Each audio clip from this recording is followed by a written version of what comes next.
What is the most terrifying place on Earth? Is it the dark depths of the ocean, or perhaps the vast, desolate wasteland that is outer space? We're not talking about the Amazon rainforest here. We're talking about the Peruvian jungle, a place so dangerous and inhospitable that it can turn a human being into an unrecognizable, wild animal in just days. It is a place where humans are at the bottom of the food chain and preyed upon by some of the most fearsome creatures on Earth. And it is a place that one girl not only survived but thrived in for an incredible 17 days. This is the untold story of Juliane Koepcke, the girl who spent 17 days in the Peruvian jungle after surviving a plane crash. It all started on Christmas Eve in 1971 when 17-year-old Juliane boarded Leonardo.ai Flight 508, Peru with her mother Ruth and 90 other passengers. They were taking a routine domestic flight to Pucallpa, a city in the heart of the Peruvian jungle. The flight took off without a hitch and everything seemed to be going well. But shortly after takeoff, Juliane felt the plane suddenly drop.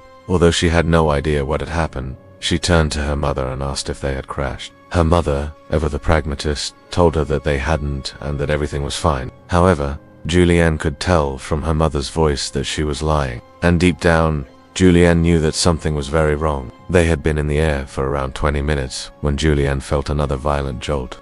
The lights went out, and she heard a loud crack. She turned to her mother again and asked her if they had crashed this time. Her mother finally admitted that yes, they had crashed, and that they were now in the jungle. Miraculously, Juliane found that she was okay, aside from some cuts and bruises. But the same could not be said for her mother, who had suffered a serious head wound and was bleeding profusely. Juliane's mother tried to comfort her and told her to stay in the plane as long as possible, because emergency workers would have an easier time finding her there. But then the plane's emergency exit hatch popped open, and Juliane decided that she needed to get out. That's when she noticed that the jungle floor was a lot closer than she had expected. She looked back at the plane and saw her mother holding the exit hatch open for her, gesturing for her to come back inside. But Juliane was already outside and didn't want to go back in, and she knew that her mother was too injured to help her. She knew that if she wanted to get out of the jungle alive, she was going to have to do it on her own. So Juliane gathered her things,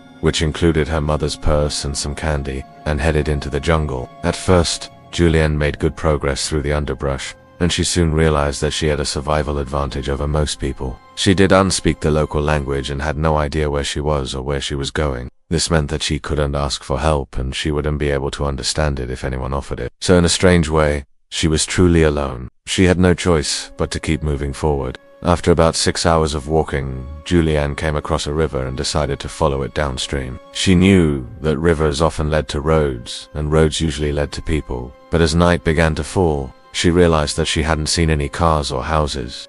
And to make matters worse, she had walked barefoot the entire way, and her feet were in terrible condition. But still, Juliane pressed on, even though she was bitten by mosquitoes and had to fend off giant green tree frogs trying to hop into her shirt. When she finally fell asleep, she curled up underneath a fallen log and dreamed of her father, who had recently died. She dreamed that he was there to rescue her and take her home. But her dream was shattered when she was awoken by the sound of buzzing insects. Terrified, she ran away from the log and into the darkness, where she continued to run until she tripped and fell. Juliane tried to get back up, but as she did, she felt a sharp pain in her leg, and she collapsed back to the ground in agony. As Juliane lay there in the dark, she thought about giving up. She was exhausted, hungry, and in a lot of pain. She also had no idea how to get out of the jungle. But then she remembered her mother's words. She told Juliane to stay in the plane as long as possible, but she never said anything about giving up. So Juliane refused to give in. Instead, she stood up and limped deeper into the jungle. Over the next few days, Juliane walked as far as she could each day, and then slept under whatever tree she happened to be near. She ate mostly fruit and drank water from the river.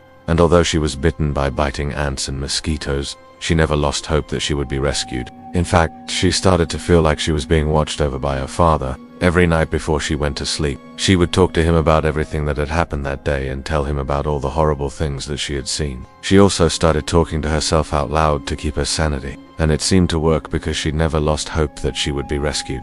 On the 10th day, Juliane's luck finally turned. She had been walking along the river when she heard the sound of running water, and when she followed the sound, she found a beautiful waterfall, and right behind the waterfall was a small cave. Juliane cautiously entered the cave and soon realized that it was full of bats. But the bats didn't seem to mind her being there, and she didn't see any snakes or spiders. So she decided to make the cave her new home. Juliane stayed in the cave for 5 more days, subsisting on fruit, nuts, and rainwater. On the 16th day, she left the cave in the morning to look for food and was soon spotted by a local farmer named Padro Urban. When Padro first saw Juliane, he thought that she was a wild child who had gone missing. But when he got closer, he realized that she was badly injured and in desperate need of help. So he carried her out of the jungle and to a nearby hospital. Juliane had survived 17 days in the Peruvian jungle. At first, the doctors were baffled by Juliane's case. She was covered in mosquito bites and had several cuts and bruises all over her body.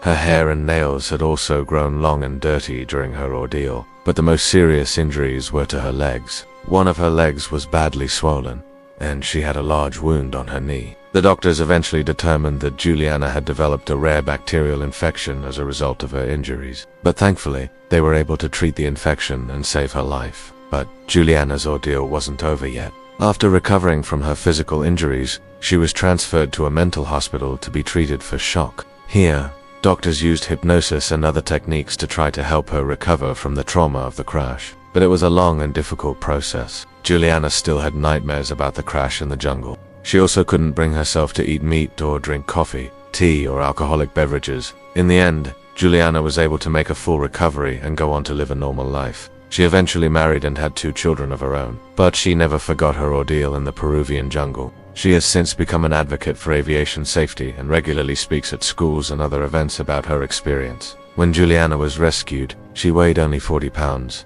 less than half of what she had weighed before the crash. She had lost so much weight that she could have easily been mistaken for a different person. In fact, when the military found her, they thought that she was a local tribeswoman who had been captured by Japanese soldiers. They only realized the next day that she was actually from Germany. The doctors were amazed at how Juliane had survived for so long on her own. She had managed to find food and water, build a shelter, and protect herself from wild animals. She was truly a survivor. Now, we don't know why Juliane survived, but we think it might have something to do with the fact that she was a teenager. Teenagers are known for their ability to adapt to new situations and their resilience in the face of adversity. In addition, Juliane was a strong swimmer, and this helped her to survive in the jungle. Swimming is a great full-body workout that can help improve cardiovascular health, muscle strength, and endurance. It can also help improve mental health by reducing stress and anxiety. Finally, Juliane was a positive thinker, and this helped her to keep going when things were tough.